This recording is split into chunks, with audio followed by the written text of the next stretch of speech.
الحمد لله رب العالمين والصلاة والسلام على سيد الأنبياء والمرسلين وعلى آله وأصحابه أجمعين أما بعد۔ رات نماز تراویح میں 13ویں پارے کی تلاوت کی گئی۔ 12ویں پارے کے آخر میں سورہ یوسف ہے اور اس کا جو زیادہ حصہ ہے وہ 13ویں پارے میں ہے۔ کل کے درس میں نے عرض کیا تھا کہ میں سورہ یوسف کی جو سارا خلاصہ ہے وہ 13ویں پارے میں ہی عرض کروں گا۔ سورہ یوسف جو ہے یہ قرآن کریم کی واحد صورت ہے جس میں یوسف علیہ السلام کا واقعہ کو اللہ تعالیٰ نے تفصیل سے ذکر کیا ہے۔ سورہ یوسف اصل میں ایک تو رسول اللہ صلی اللہ علیہ وسلم کی تسلی کے لیے نازل ہوئی اور دوسرا یہودیوں کا ایک سوال تھا، اس کے جواب میں اتری۔ یہودیوں نے رسول اللہ صلی اللہ علیہ وسلم سے یہ پوچھا تھا، ان کے سوال جو تھے وہ تحقیق کے لیے نہیں ہوتے تھے، آزمائش کے لیے ہوتے تھے۔ بھائی یہودیوں کے سوال رسول اللہ صلی اللہ علیہ وسلم سے سمجھنے کے لیے اور تحقیق کے لیے نہیں ہوتے تھے، آزمائش کے لیے ہوتے تھے۔ سوال کیا کہ جی حضرت یعقوب علیہ السلام تو فلسطین میں آباد تھے، پھر ان کی اولاد مصر کیسے آ گئی؟ وہ مصر کیسے آباد ہوئے آ کر؟ یہ بہت تاریخی اور بڑا علمی اور گہرا سوال تھا، اور اس کا جواب سوائے نبی کے کوئی دے نہیں سکتا تھا۔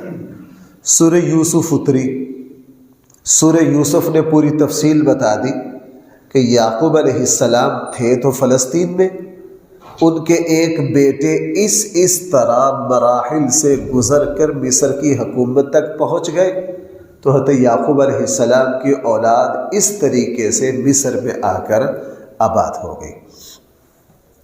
دوسرا، رسول اقدس صلی اللہ علیہ وسلم کو مکہ میں انہی تکلیفوں کا سامنا تھا جن کا سامنا یوسف علیہ السلام کو کرنا پڑا۔ اس لیے علماء کی رائے یہ ہے کہ یہ مکی زندگی کا آخری دور ہے جس میں سورہ یوسف اتری۔ رسول اللہ صلی اللہ علیہ وسلم اپنوں کے حسد کا شکار، اپنوں کی دشمنی کا شکار، اپنا وطن بلکہ مکہ جو ہے یہ آباد ہی رسول اللہ صلی اللہ علیہ وسلم کے باپ دادوں نے کیا ہے۔ حضرت ہاجرہ رسول اللہ صلی اللہ علیہ وسلم کی دادی، حضرت ابراہیم جو ہے وہ رسول اللہ صلی اللہ علیہ وسلم کے دادا ہیں۔ ساری زندگی مکہ کی قیادت رسول اللہ صلی اللہ علیہ وسلم کے آبا و اجداد کے پاس رہی۔ حضور کے دادوں میں سے ایک عظیم شخصیت ہے قصی، انہوں نے تو کمال کیا۔ قصی نے پورے عرب کو متحد کر کے ایک ریاست کی شکل دی، اور مکہ کی قیادت کا پورے عرب میں جو جھنڈا بلند کیا وہ رسول اللہ صلی اللہ علیہ وسلم کے دادوں میں سے ایک بہت بزرگ شخصیت ہے قصی، انہوں نے کیا۔ مکہ اصل میں آباد ہی رسول اللہ صلی اللہ علیہ وسلم کے باپ دادوں نے کیا۔ اب اسی مکہ سے اللہ کے نبی صلی اللہ علیہ وسلم کو نکالنے کی تیاری ہو رہی ہے، اسی مکہ میں اللہ کے نبی کے ساتھ دشمنی کی جا رہی ہے، اسی مکہ میں رسول اللہ صلی اللہ علیہ وسلم کے ساتھیوں کو، حضرت بلال جیسوں کو تپتی ریت پر لٹا کر کوڑے مارے جا رہے ہیں۔ اس حالت میں سورہ یوسف آئی۔ سورہ یوسف نے آ کے رسول اللہ صلی اللہ علیہ وسلم اور صحابہ اکرام کو یہ بات سمجھائی کہ جناب زمانہ جس کو مٹانا چاہے اور اللہ کا فیصلہ نہ ہو، زمانے کی اوقات نہیں ہے کہ اس کو مٹا دے۔ ہوتا وہی ہے جو کس کا فیصلہ ہوتا ہے؟ اللہ کا ہوتا ہے۔ یہ آپ کو مٹانا چاہ رہے ہیں، آپ کے قتل کی سازشیں کر رہے ہیں، اور کبھی منصوبے بنا رہے ہیں کہ ان کو قیدی بنا دیا جائے، کبھی منصوبے بنا رہے ہیں کہ پورے مکہ میں تشہیر کر دی جائے، یہ دیوانے اور مجنون ہیں۔ ان کے بس کا کام نہیں ہے۔ اللہ تعالیٰ آپ کی عظمت کا جھنڈا پورے عالم میں لہرائیں گے۔ بالکل وہی معاملہ جو یوسف علیہ السلام کا تھا۔ بچے تھے، بھائیوں کے ظلم کا شکار ہوئے، بھائیوں نے قتل کی نیت سے کنویں میں پھینک دیا، وہاں سے غلامی تک پہنچ گئے۔ اللہ نے مصیبتوں سے نکالتے نکالتے نکالتے نکالتے یوسف علیہ السلام کو کنویں سے اٹھایا، جا کے مصر کے تخت پر بٹھا دیا، جا کے مصر کے، اور یہ واضح کر دیا تؤتی الملک من تشاء تنزع الملک ممن تشاء وتعز من تشاء وتذل من تشاء۔ عزت اور ذلت اللہ کے ہاتھ میں ہے۔ میں اگر صرف اسی نقطہ پر بہت ساری باتیں عرض کر سکتا ہوں، لیکن خلاصہ رہ جائے گا کہ زمانے اور دنیا نے کسی شخص کو کیسے ذلیل کرنے کی کوشش کی، اور اللہ تعالیٰ کا فیصلہ عزت دینے کا تھا، تو ساری دنیا مل کے کسی کی عزت کو روک نہیں سکتی۔ یوسف علیہ السلام کا واقعہ تو آپ کو آتا ہی ہے تفصیل سے، مجھے تو اس کے 2-4 نکات عرض کرنے۔ خواب دیکھا، ابا جی کو بتایا، ابا جی نے کہا بھائیوں سے نہ بتانا، لیکن بھائیوں کو پھر بھی حسد ہو گیا۔ ایک مکر کے ذریعے کھیل کود کے لیے لے گئے، وہاں سے جا کے کنویں میں پھینک دیا۔ اصل ارادہ قتل کا تھا، ایک بھائی نے روکا، کنویں میں پھینک دیا۔ مصر کا قافلہ آیا، خوبصورت حسین و جمیل بچہ تھا، غلام سمجھ کے مصر لے گئے۔ وہاں جا کے جب بکا تو وہاں کے وزیر خزانہ جو تھا، انہوں کی اولاد نہیں تھی، خرید لیا۔ وزیر خزانہ کے گھر پہنچ گئے، عزیز مصر کے گھر پہنچ گئے، وہاں تربیت پائی، جوانی کی عمر کو پہنچے۔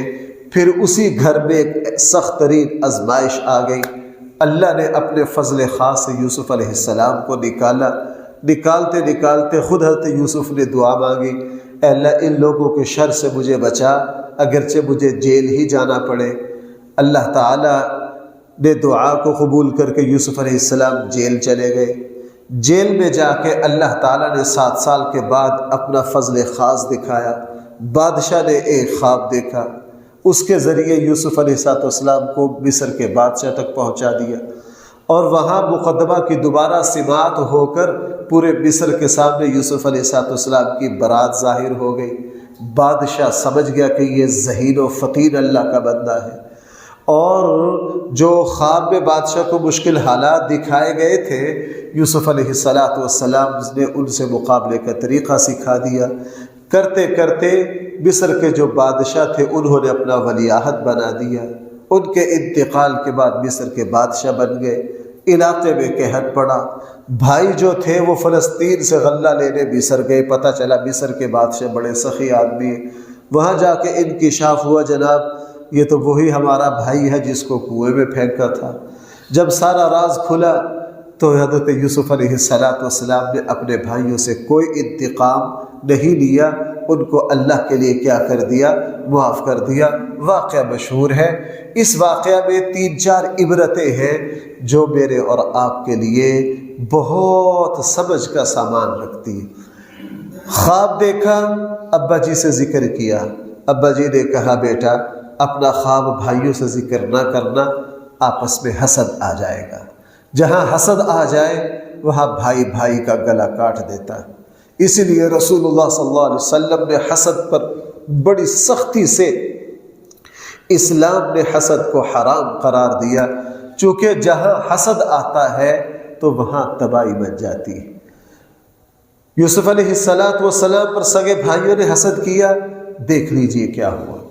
دوسرا اصول بھائی، دوسرا جس سے حسد کیا جاتا ہے عربی میں اس کو محسود کہتے ہیں۔ عربی زبان میں اس کو کیا کہتے ہیں؟ اگر کسی مسلمان کو حسد کا سامنا ہے وہ پریشان نہ ہو، جس بندے سے حسد کیا جاتا ہے اس پر اللہ کا فضل ہوتا ہے۔ بھائی اس پر کیا ہوتا ہے؟ قرآن کریم کہہ رہا ہے یہودیوں کو حضور علیہ السلام سے حسد ہے، تو بھائی یہودیوں نے اللہ کے نبی سے حسد کیا تو اللہ تعالیٰ کی رحمت حضور پر اور بڑھ گئی کہ نہیں؟ یہ اصول ہے۔ بہت سارے دوست شکوہ کرتے ہیں جی مجھے حسد کا سامنا ہے، مجھے فلاں، دوستوں کی طرف سے، رشتہ داروں کی طرف سے، جس پر حسد ہو وہ صبر سے کام لے۔ اللہ جل جلالہ محسود پر کیا کرتے ہیں؟ اپنا فضل کرتے ہیں۔ قرآن کریم نے جگہ جگہ یوسف علیہ السلام ان کے والد پر جب مصیبت آئی تو دونوں نے، باپ بیٹے نے کیا کہا؟ ہم صبر کریں گے، ہم کیا کریں گے؟ تو صبر جو ہے یہ بھی اپنے اللہ کی رحمت کو اپنی طرف متوجہ کرنے کا ایک ذریعہ ہے۔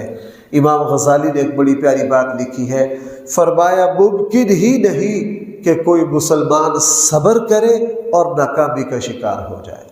بھائی صبر ہے مشکل، عربی کا مقولہ الصبر مر، صبر کڑوا ہوتا ہے۔ بھائی صبر کیا ہوتا ہے؟ لیکن اس کا نتیجہ بہت اعلیٰ نکلتا ہے۔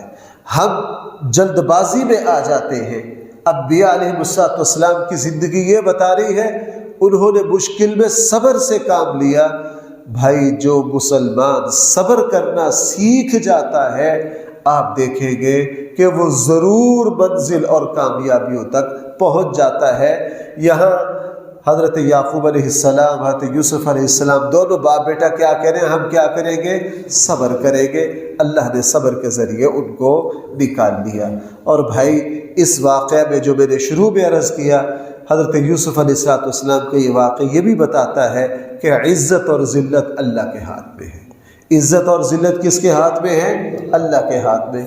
آپ کربلا کے میدان کو دیکھ لیجئے، یزید نے حضرت حسین اور اہل بیت کو اپنی حکومت کے لیے خطرہ سمجھا، اور یزیدی فوجوں نے، اس کے گورنر نے مل کر اہل بیت کو شہید کر دیا، اور انہوں نے وقتی طور خوشی منائی کہ ہمارے اقتدار کے لیے جو خطرہ تھا وہ ٹل گیا، وہ ختم ہو گیا۔ لیکن اللہ تعالیٰ نے پھر دکھایا کہ عزت کس کی ہے۔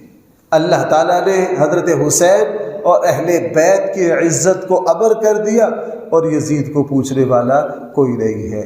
حضرت عثمان غنی رضی اللہ عنہ کو مظلومانہ شہید کیا گیا۔ بھائی کس طرح شہید کیا گیا؟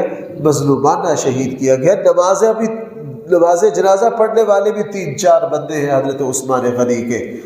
اور آج دیکھ لیجئے حضرت عثمان غنی رضی اللہ عنہ کی شان اسی طرح چمک رہی ہے، اور ان باغیوں پر قیامت کی صبح تک کیا ہے؟ اللہ کی لعنت ہے۔ اس لیے بھائی اس واقعہ میں چوتھا سبق یہ ملا کہ بندہ مظلوم بنے، کبھی بھی ظالم نہ بنے۔ ظالم کے ساتھ اللہ کی مدد نہیں ہے، مظلوم کے ساتھ اللہ کی۔ آپ کی زندگی میں میں نے خود اپنے آنکھوں سے ایسے لوگ دیکھے ہیں، بہن بھائیوں کی طرف سے، رشتہ داروں کی طرف سے ظلم کا سامنا۔ میں نے ایک شخص کو دیکھا، ان کے یہاں میرا بیان تھا، اور اس کے رشتہ داروں نے، بہن بھائیوں نے مل کر اتنا ظلم کیا کہ اس بندے کو گھر سے نکالا اس طرح کہ ساری جائیداد جو اربوں روپے کی جائیداد تھی ساری ہڑپ کر دی۔ اور یہ بندہ نکل کر اس نے ریڑھی سے اپنا آغاز کیا۔ کہاں سے؟ ریڑھی سے۔ پھر آہستہ آہستہ مزدوریاں کی، کرتے 10-12 سال میں اللہ تعالیٰ نے اس بندے کو کہاں سے کہاں پہنچا دیا، اور جنہوں نے ظلم کیا تھا وہ دیوالیہ ہو گئے۔ وہ کیا ہو گئے؟ دیوالیہ ہو گئے۔ اس لیے ظالم جو ہوتا ہے وہ اپنی تباہی اور بربادی کو خود آواز دیتا ہے، اور بھائی جو مظلوم ہوتا ہے اس پر اللہ تعالیٰ کا فضل ہو جاتا ہے۔ اور بھائی یہ سورہ یوسف ایک یہ حقیقت بھی سمجھاتی ہے کہ یہ جو خواب ہے اس میں بھی کچھ نہ کچھ حقیقت ہوتی ہے۔ اللہ تعالیٰ بہت سارے خواب نہیں، کچھ خواب ایسے ہوتے ہیں جو سچے ہوتے ہیں۔ رسول اللہ صلی اللہ علیہ وسلم نے ارشاد فرمایا کہ خواب بھی خوشخبریوں میں سے ایک خوشخبری ہے، شرط یہ ہے کہ وہ خواب قرآن و سنت کے خلاف نہ ہو۔ اور بھائی یوسف علیہ السلام کا یہ واقعہ یہ بھی سکھاتا ہے کہ اللہ تعالیٰ اگر بندہ کو طاقت دے تو انسان انتقام نہ لے، اللہ کے لیے معاف کر دے۔ جو بندہ معاف کرتا ہے اللہ تعالیٰ اس کی عزت، عظمت، آبرو کو بڑھا دیتے ہیں۔ یوسف علیہ السلام نے اپنے بھائیوں پر قابو پا لیا سب کے سر قلم کروا سکتے تھے، لیکن یہی نہیں کہ صرف معاف کیا، بلکہ ایک لفظ بھی یوسف علیہ السلام نے ایسا نہیں کہا جس سے بھائی شرمندہ ہو، جس سے بھائی کیا ہو، شرمندہ ہو۔ ان کو کیا کر دیا؟ اللہ تعالیٰ کے لیے معاف کر دیا۔ یہی سنت تھی ہمارے آقا صلی اللہ علیہ وسلم کی۔ مکہ فتح فرمایا، سب کو معاف کر دیا۔ حضور علیہ السلام کی معاف کرنے کا نتیجہ یہ نکلا کہ سارا مکہ مسلمان ہو گیا۔ سارا مکہ کیا ہو گیا؟ بات لمبی ہو جائے گی۔ ابو جہل کے بیٹے اکرمہ، جو حضور علیہ السلام اور اسلام کی دشمنی میں اتنے سخت تھے کہ ساری زندگی لڑتے رہے اسلام اور رسول اللہ صلی اللہ علیہ وسلم کے خلاف، لیکن اللہ کے نبی کی معافی دیکھیے۔ جب ان کی زوجہ ابو جہل کی بہو رسول اللہ صلی اللہ علیہ وسلم کے پاس آئی کہ اللہ کے رسول، کیا میرے شوہر کو امان مل سکتا ہے؟ رسول اللہ صلی اللہ علیہ وسلم نے فرمایا، ہاں میں آپ کے شوہر کو امان دے رہا ہوں۔ اکرمہ کو کیا دے رہا ہوں؟ امان دے رہا ہوں۔ ابو جہل کی بہو آئی، حضرت اکرمہ کی بیوی، رسول اللہ صلی اللہ علیہ وسلم نے فوراً کیا دے دی؟ بلکہ سیرت نگاروں نے لکھا ہے کہ ابو جہل کی بہو نے یہ کہا کہ اللہ کے رسول، ہو سکتا ہے میرے شوہر یقین نہ کرے کہ آیا ان کو بھی امن مل گیا۔ بعض باتیں ذرا تفصیل سے تمہیں توجہ کرنا۔ جب مکہ فتح ہوا نا، مکہ کے سرداروں نے حضور کا مقابلہ نہیں کیا، تلوار نہیں چلائی، صرف ایک شخص ہے اکرمہ جنہوں نے تلوار چلائی۔ آپ مکہ سے جس وقت جدہ کی طرف جائے تو مکہ چوک آتا ہے، مکہ کی آبادی سے تقریباً، اب تو وہ مکہ کی آبادی کے اندر آ گئے، وہ بڑا چوک ہے۔ یہاں حضرت اکرمہ خالد بن ولید کی جنگ شروع ہو گئی، یعنی مکہ کے سارے سردار بھاگ گئے، کسی نے تلوار نہیں نکالی۔ ابو جہل کے بیٹے نے یہاں بھی کیا کیا؟ جب جنگ شروع ہوئی تو حضرت خالد بن ولید نے نیزہ مارا ایک حضرت اکرمہ کو، حضرت اکرمہ زخمی ہو گئے، مقابلہ نہیں کر سکے، بھاگ گئے۔ یعنی ابو جہل کے بیٹے اکرمہ وہ شخص ہیں جو فتح مکہ کے موقع کے اوپر بھی زیر میں ہوئے تلوار چلائی، جب مقابلہ نہ کر سکے تو بھاگے، جدہ کی طرف بھاگے۔ ان کی اہلیہ نے رسول اللہ صلی اللہ علیہ وسلم سے امان مانگا، اللہ کے نبی نے امان دے دیا، اور اہل علم نے لکھا ہے کہ اللہ کے نبی نے اپنی کھوڑی، اپنا عصا بھی دے دیا ان کی اہلیہ کو کہ جاؤ، یہ میری طرف سے ضمانت ہے۔ جب حضرت اکرمہ کے پاس ان کی اہلیہ پہنچی تو حیران رہ گئے کہ اللہ کے مجھ جیسے دشمنوں کو بھی معاف کیا جا سکتا ہے، مجھ جیسے دشمنوں کو بھی معاف کیا جا سکتا ہے۔ لیکن بھائی رسول اللہ صلی اللہ علیہ وسلم نے عام معافی کا اعلان کیا۔ اس کا نتیجہ کیا ہوا کہ حضرت اکرمہ جیسے شخص جو پتھر دل تھے اسلام کے مقابلے پر، اللہ نے ان کے دلوں کو بھی نرم کر دیا، اللہ نے ان کے دلوں میں بھی اسلام اتار دیا۔ اور یہ بات میں نے بارہا بیان کی ہے۔ پھر ایک موقع آیا کہ خلفائے راشدین صدیق اکبر کے زمانہ میں سب سے پہلے اسلام پر جس بندے نے اپنی جان واری ہے، شہادت قبول کی ہے، وہی ابو جہل کے بیٹے حضرت اکرمہ رضی اللہ عنہ ہے۔ اور جب یہ جنگ میں جلدی لگے کرنے تو ان کو کسی نے کہا کہ آپ جلدی نہ کیجئے، ہماری مد مقابل مسیلمہ کذاب کی جو فوج ہے یہ بہت زیادہ ہے، بڑی طاقتور ہے، آپ جلدی نہ کیجئے، مدینہ سے ذرا مزید فوجی دستے آنے دیجئے۔ تو اکرمہ نے کیا کہا تھا؟ اکرمہ نے کہا تھا، یار میں لیٹ ہو گیا ہوں، میں بہت دیر سے آیا ہوں، میں جلدی جانا چاہتا ہوں، میں نے ساری زندگی اسلام کے خلاف ہی لگا دی، اب مجھ سے صبر نہیں ہوتا۔ تو پھر حضرت اکرمہ اسلام لانے کے بعد ٹک کر نہیں بیٹھے، دن رات اسلام کی خدمت میں جت گئے، یہاں تک کہ صدیق اکبر کے زمانہ خلافت میں سب سے پہلے جو شہید ہیں بھائی وہ کون ہے؟ ابو جہل کے بیٹے حضرت اکرمہ رضی اللہ عنہ۔ اب حضرت اکرمہ کا کفر توڑا کس نے؟ رسول اللہ صلی اللہ علیہ وسلم کی معافی نے۔ بھائی کس نے؟ اس لیے بندے کو انتقام پہ نہیں پڑنا چاہیے۔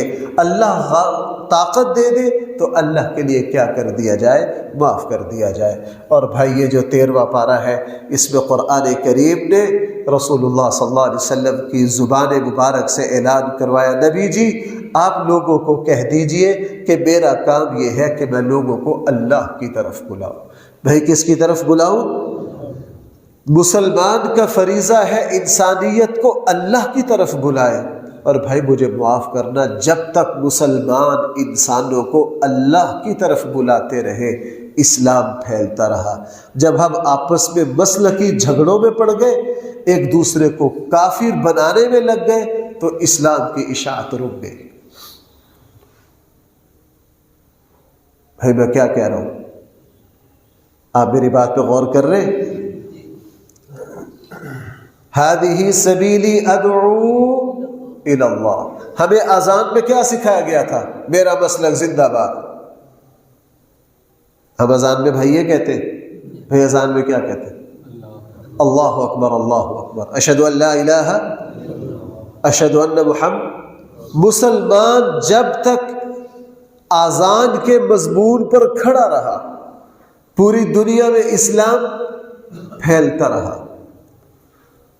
مسلمان جب تک انسانیت کو اللہ کی طرف بلاتا رہا، اسلام دنیا میں پھیلتا رہا۔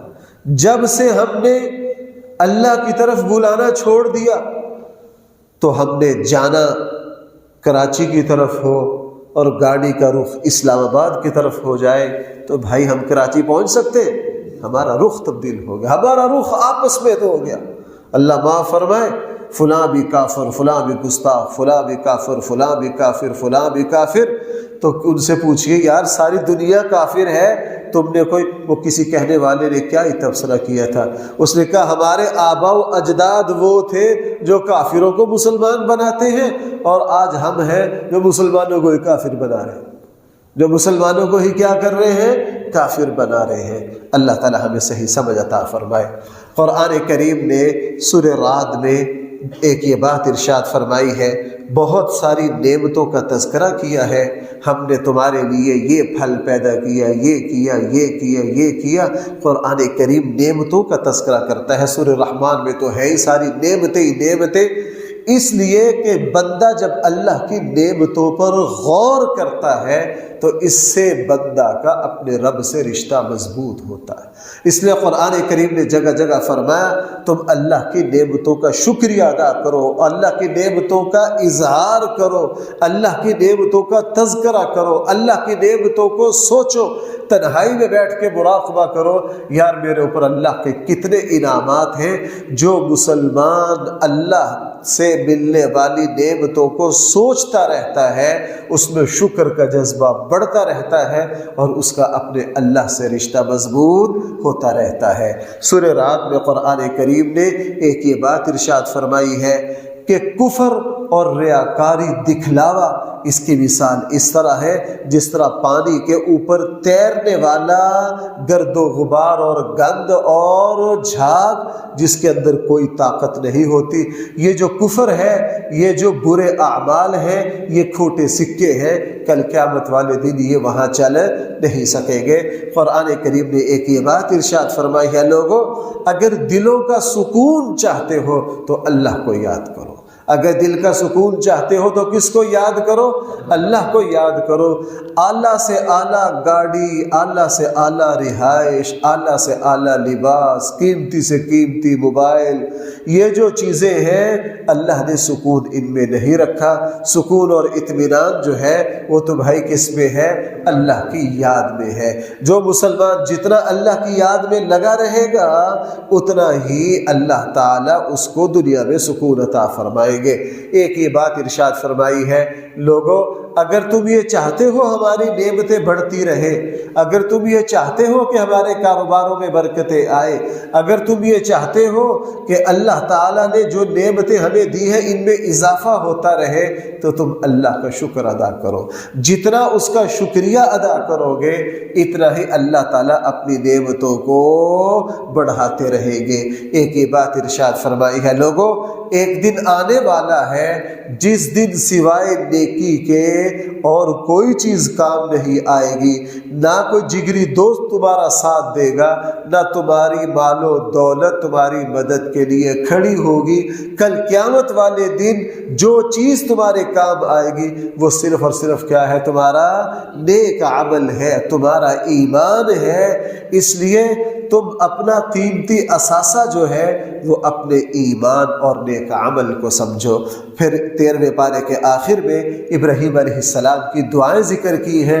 ان دعاؤں میں سے ابراہیم علیہ السلام نے 2 جگہ یہ دعا مانگی، اے اللہ میری اولاد کو نماز کو قائم کرنے والا بنا دے، میری اولاد کو کیا بنا دے؟